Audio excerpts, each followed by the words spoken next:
صدای انجیل تقدیم می کند. درود بر شنوندگان ارجمند. این صدای انجیل است، تنها صدای راستی و حقیقت که از ازل بوده و تا ابد خواهد بود. برنامه‌های ما همه روزه و در همین ساعت از رادیو روی امواج کوتاه پخش می شود. شما می توانید از طریق شبکه‌های اجتماعی فیسبوک، گوگل پلاس و یوتیوب با تایپ فارسی رادیو صدای انجیل با ما در تماس باشید. آدرس ایمیل ما از این قرار است: radioenjil@gmail.com. تکرار می کنم، آدرس ایمیل ما radioenjil@gmail.com و تلفن تماس ما 201 616 920 1791. تکرار می کنم، 201 616 920 1791. از شما دعوت می کنیم که به برنامه این ساعت صدای انجیل توجه فرمایید.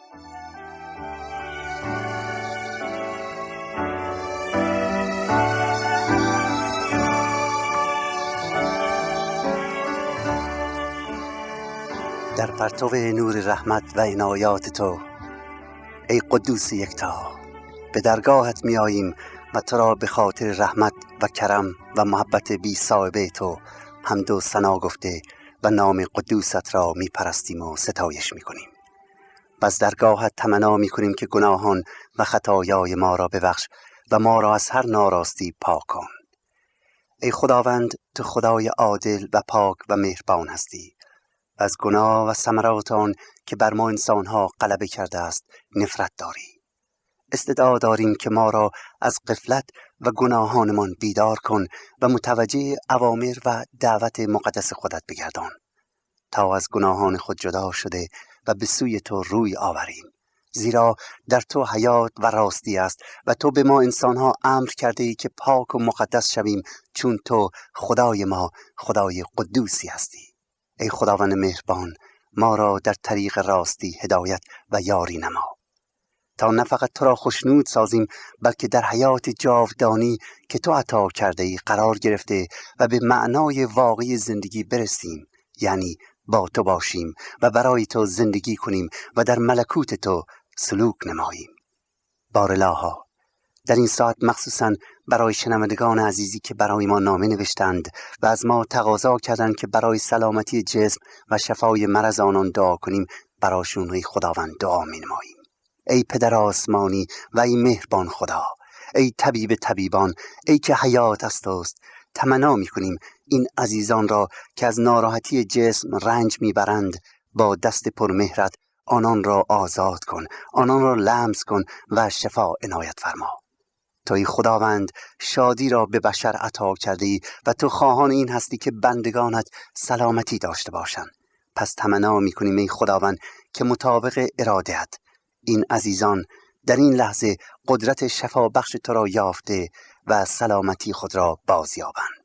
این دعا را نه به لیاقت خودمون، بلکه به لیاقت منجی و نجات دهنده جهان، یعنی عیسی مسیح زنده می‌طلبیم. آمین.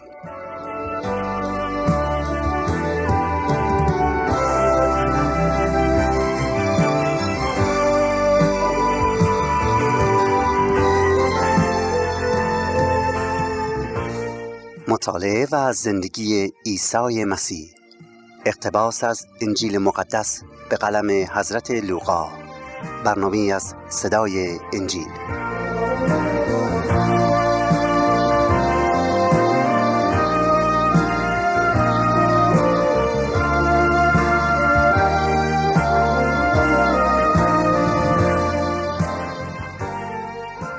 یاران عزیز و ایمانداران و پاکدلان، درود گرم برادرتون کشیش سید رضا مسعودی را پذیرا باشید. خداوند با شما باشه و در شادی حضورش زندگی کنید. خدا را شکر میکنم که این افتخار به ما عطا شده و این امکانات در اختیار ما قرار گرفته تا در حالی که تمام اخبارهای عالم سخن از بلا و بدبختی و کشتار و ظلم و ناحقی میکنند، ما پیام آور مژده آسمانی و اعلام کننده خبر خوش آسمانی باشیم. خبری که از خداوند مهربان دریافت کردیم، یعنی پیام نجات و آزادی و سلامتی و شادی حقیقی. پیام حیات جاودان. همانطور که واقف هستید، هدف ما این است که پیام مقدس خدا را به سمع شما عاشقان حق و راهیان عدالت برسانیم و برای این منظور از این پس توجه خود را به مطالعه انجیل مقدس نموده و زندگی و تعلیمات عیسی مسیح نجات دهنده زنده بشریت را که حضرت لوقا با الهام خدا آن را نوشته شده است و به ما به عنوان امانت داده است مطالعه می‌کنیم. آیات را می‌خوانیم و پیرامون لغات و معنی آیات توضیحاتی به عرضتون میرسونم تا شما را با آنچه که خداوند فرموده و انجام داده و از ما انتظار دارد و امر کرده است که بپذیریم یا انجام دهیم آشنا سازیم و به سعادت و آخرت حقیقی و جاوید دسترسی یافته، زیرا بدین وسیله یعنی توسط کلام اوست و از طریق پذیرفتن و مطیع بودن آن میباشه که میتونیم اراده خدا را به جا بیاوریم.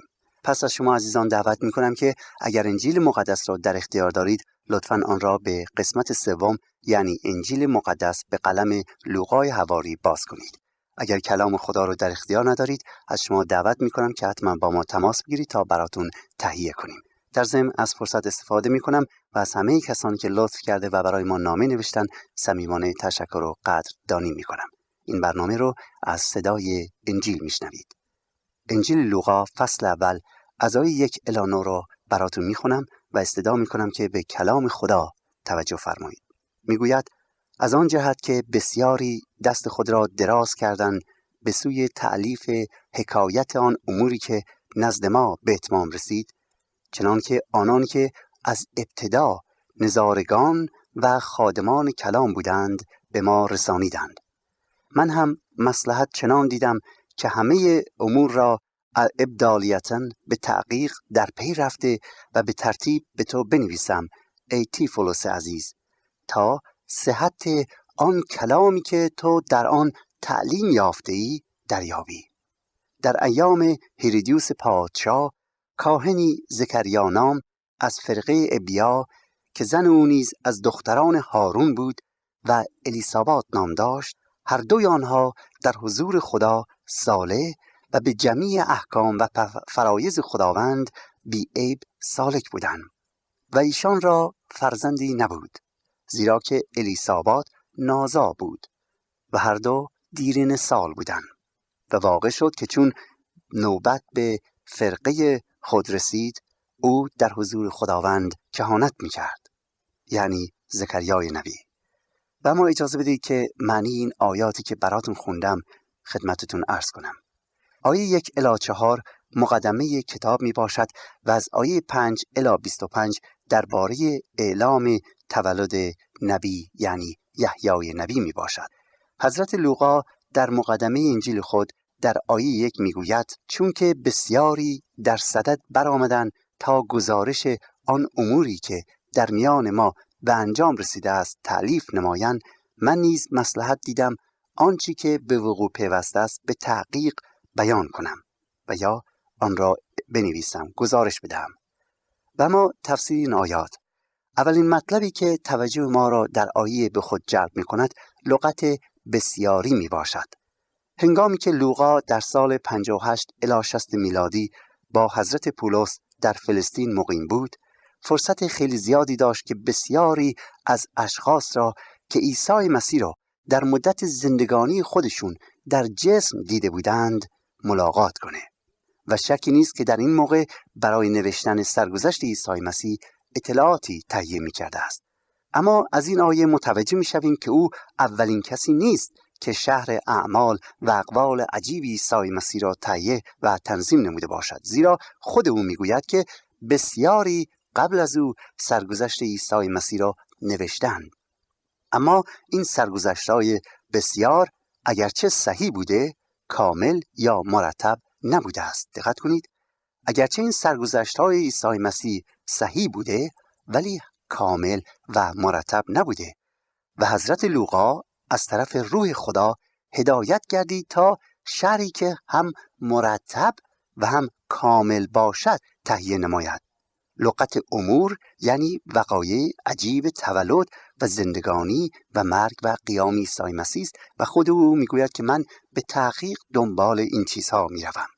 مقصود از به انجام رسیده است شاید معنی آن این است با کمال اطمینان بدان ایمان آورده شده یا به کمال رسیده، به وقوع پیوسته. یعنی این چیزهایی که الان براتون می‌نویسم یا گزارش میدم چیزهای تخیلی نیست.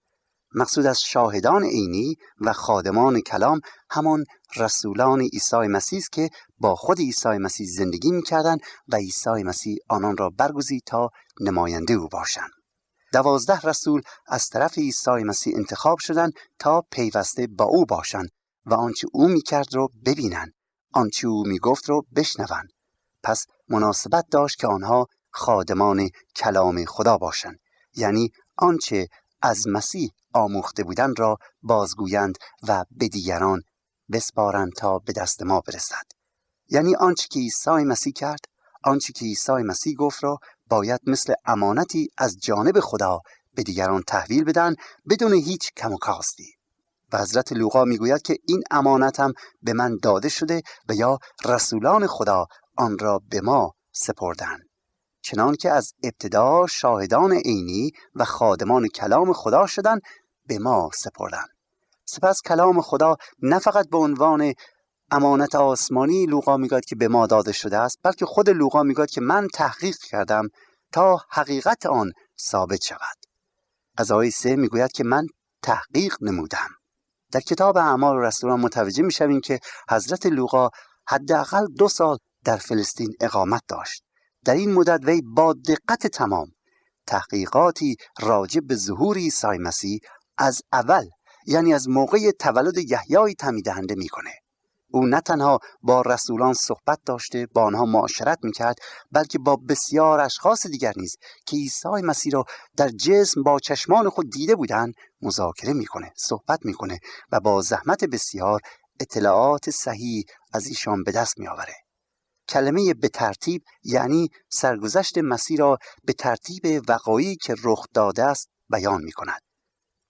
و ما در مورد تیفولوس عالی مقام بایستی بگوییم که احتمال دارد که تیفولوس یک نفر تبع رومی بسیار معروفی بوده، زیرا عنوان عالی مقام فقط برای حکام و اشخاص معروف رومی استعمال می شد. از قرار معلوم او مسیحی بوده و شاید هم خود لوقا او را تعلیم داده و او به مسیح ایمان آورده. لوقا انجیل لوقا و نیز اعمال رسولان را به وی تقدیم می کند.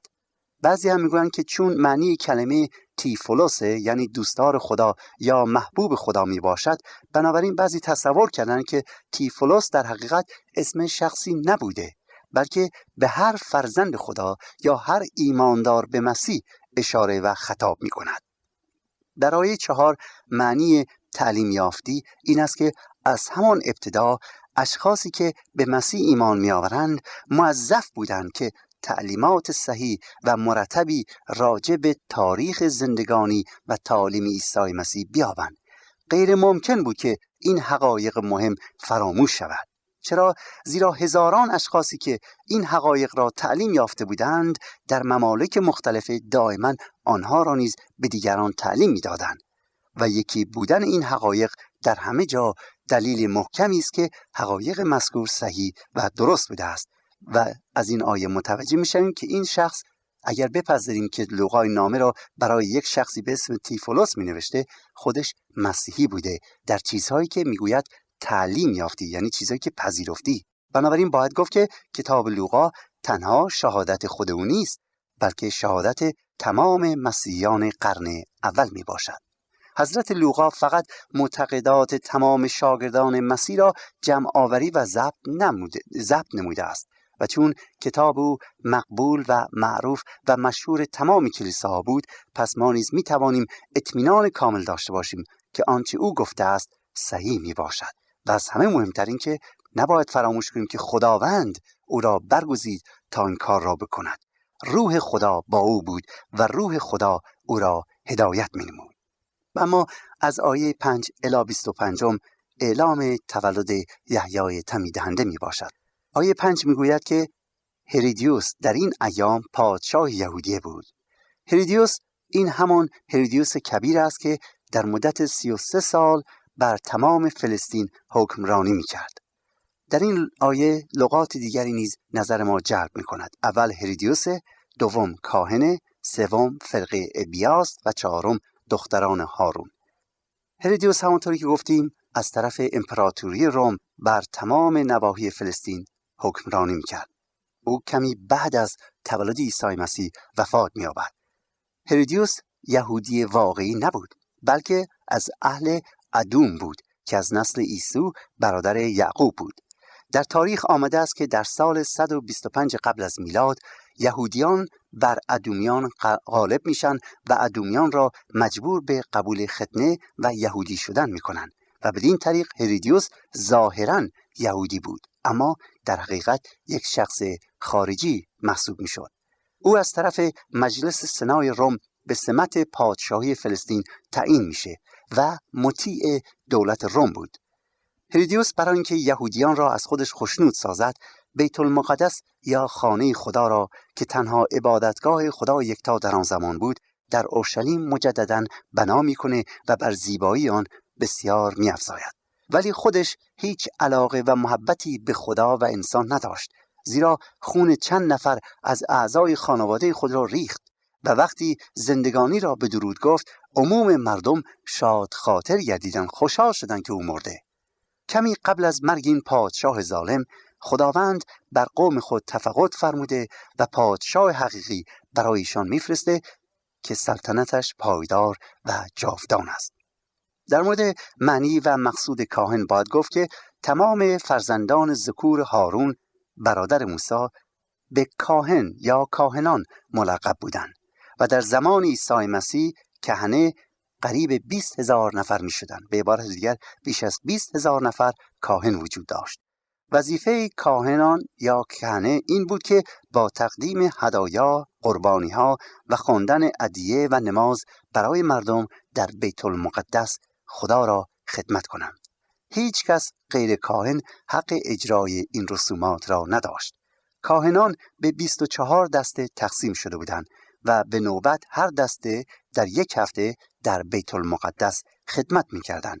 بدین طور هر دسته در مدت سال 2 هفته خدا را در عبادتگاه خدمت می‌کردند و ابیا اسم فرقه یا دسته هشتم از کهنه یا کاهنان بود که زکریا عضو آن بود.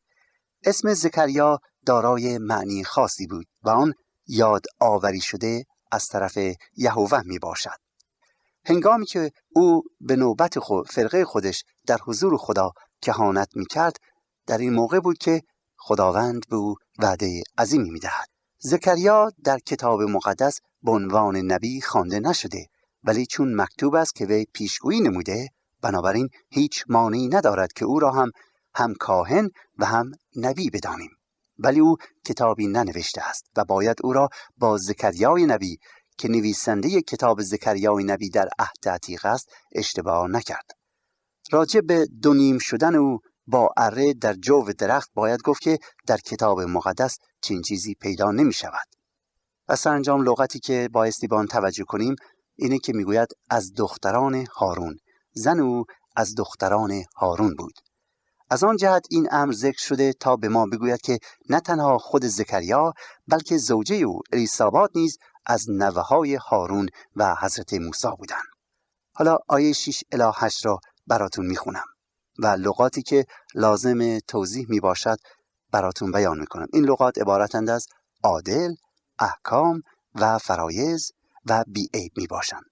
لطفاً به آیات گوش کنید. میگوید و هر دو در حضور خدا عادل بودند، یعنی الیزابت و زکریا در حضور خدا عادل بودند و در جمیع احکام و فرایض خداوند بی‌عیب سلوک می‌کردند و ایشان فرزندی نداشتند چون الیسابات نازا بود و هر دو دیرین سال بودند. از این آیات متوجه می‌شویم که زکریا و همسرش الیسابات زوجی بسیار پاک و مقدس و خدا ترس بودند. کلمه عادل در اینجا این مقصود را در نظر دارد که آنان از خدا می ترسیدند و طالب اراده خدا یکتا بودند. سپس کلمه احکام و فرایض را می بینیم. این دو تقریباً دارای یک معنی هستند و به شریعت موسی اشاره می کند. آمده است که در آن زمان بیش از 613 امر به معروف و نهی از منکر در شریعت موسی وجود داشته است. و از این آیات متوجه میشویم که زکریا با زوجش الیسابات با تمام دقت سعی میکردند که این شرایط را مراعات کنند و ما مقصود از بی عیب آن نیست که این اشخاص کاملا بیگناه بودند، خیر، بلکه مقصود این است که ایشان در نظر مردم بی عیب بودند، زیرا مطابق کلام خدا یکتا فقط یک نفر بیگناه بوده و اون عیسی مسیح است. زیرا مطابق کلام خدا همه انسان ها ذاتاً در گناه تولد می شوند. حالا این زن و شوهر خداپرست که پیر بودند و دیگر امیدی به فرزند داشتن نداشتند، هرگز این ایمان را از دست نداده بودند که محبت خدا از آنها ساقط شده است. البته بدون شک نداشتن فرزند سبب اندوه عظیمی برایشان شده بود، اما آنان ایمان خود را نسبت به خدا از دست نداده بودند. زیرا متوجه می‌شویم که هر زن و شوهر یهودی امید داشتند که فرزندانی داشته باشند تا مگر مسیح موعود از نسل آنها پیدا شود.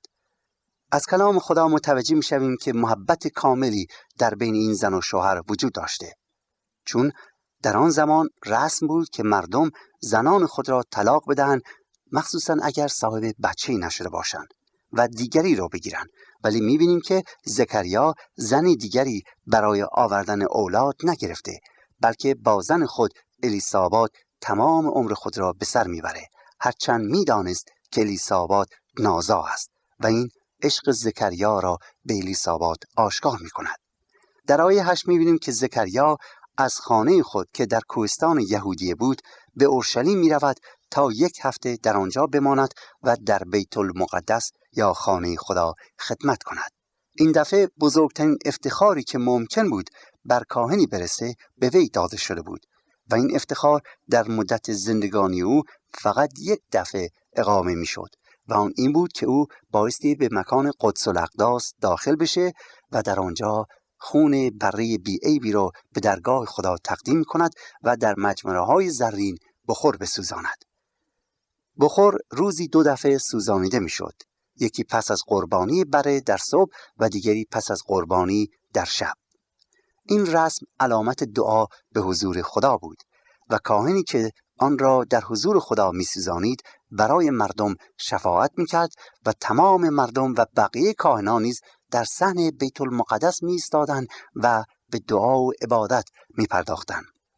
فقط بزرگترین کاهن سالی 1 بار حق داشت که وارد قدس الاقداس، یعنی جایگاه مقدس که حضور خدا در آنجا آشکار بود و صندوق عهد در آنجا بود و لوحه 10 فرمان موسی در آنجا بود، اونجا بره و به نمایندگی تمامی قوم بنی اسرائیل با ردای سفید داخل قدس الاقداس بشه و برای حضار در حضور خدا دعا و شفاعت کند. شفاعت یعنی طلب بخشش برای گناهان.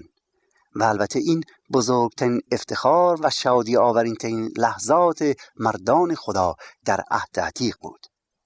حالا پس از سالیان دراز سرانجام این افتخار به زکریا داده می شود که به عنوان رئیس کاهنان به قدس الاقداس، به مقدسترین مکان خانه خدا وارد بشه و در آنجا با خداوند به راز و نیاز بپردازد و به عنوان شفیع انسانها طلب بخشش کند.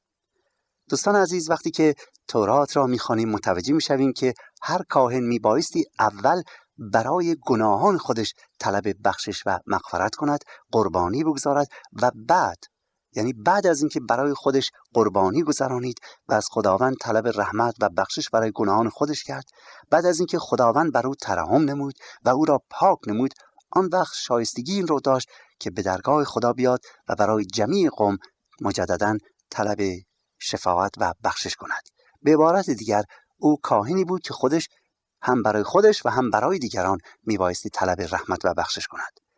وقتی که کلام خداوند را میخوانیم میبینیم که آنچه که در قدیم مخصوصا در تورات انجام میشد و کاهنان اعظم انجام میدادند در واقع سایه آن چیز حقیقی بود که قرار بود بیاید، یعنی آن کاهن اعظم، کاهن بیگناه و پاک و مقدس، آن شفیع و واسطه‌ای که هرگز گناه نکرد، شفیع جاودانه، شفیعی که میتواند همیشه برای انسانها شفاعت کند و در حضور خداوند طلب دعا کند تا ما را ببخشد، یعنی عیسی مسیح. حالا اجازه میخوام که به خاطر پایان گرفتن وقت این ساعت در برنامه آینده از آیه 10 کلام خدا را دنبال کنم.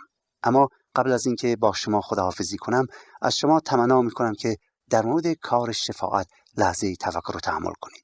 دوستان عزیز، وقتی که زکریای نبی یا دیگران میرفتن و در قدس الاقداس عبادت میکردن و طلب شفاعت میکردن، آنها از یک روح فروتنی برخوردار بودند، زیرا در حضور خدای قدوس ایستاده بودند و میدانستند که نسبت به خدا گناهکار هستند، نسبت به خدا ناپاک هستند، نسبت به خدا خطا کردند و مطابق اراده خدا رفتار ننمودند.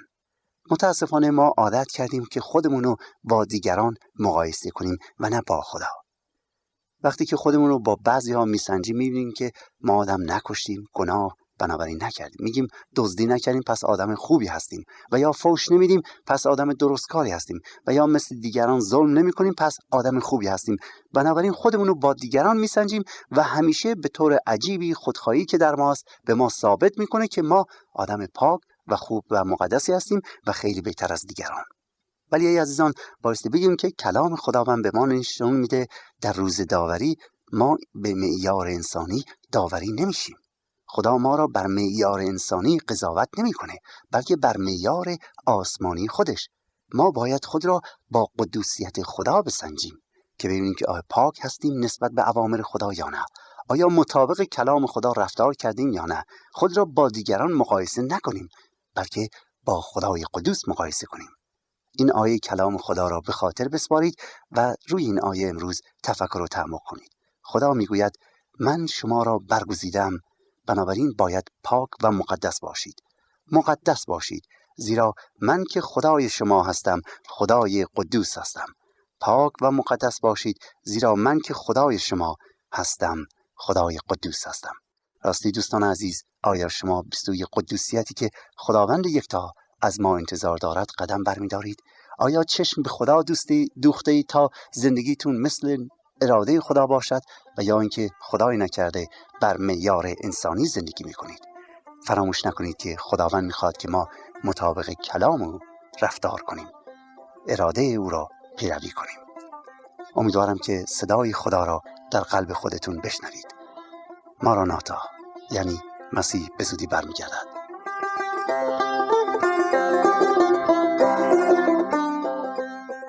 آنچه شنیدید برنامه‌ای بود از رادیو صدای انجیل. خوشحال می‌شویم که با ما مکاتبه کنید و از نشریات و ادبیات ما استفاده نمایید و از طریق شبکه‌های اجتماعی فیسبوک، گوگل پلاس و یوتیوب با تایپ فارسی رادیو صدای انجیل همراه ما باشید. همچنین از طریق تلفن و ایمیل نیز می‌توانید با ما تماس بگیرید. آدرس ایمیل ما از این قرار است: radioenjil@gmail.com. تکرار می کنم، ایمیل ما radioenjil@gmail.com و تلفن ما 201-616-920-1791. تکرار می کنم، 201-616-920-1791. تا برنامه دیگر و روز دیگر، خدای یکتا و مسیح زنده با شما باشد. ماراناتا، یعنی خداوند به زودی برمیگردد. آمین.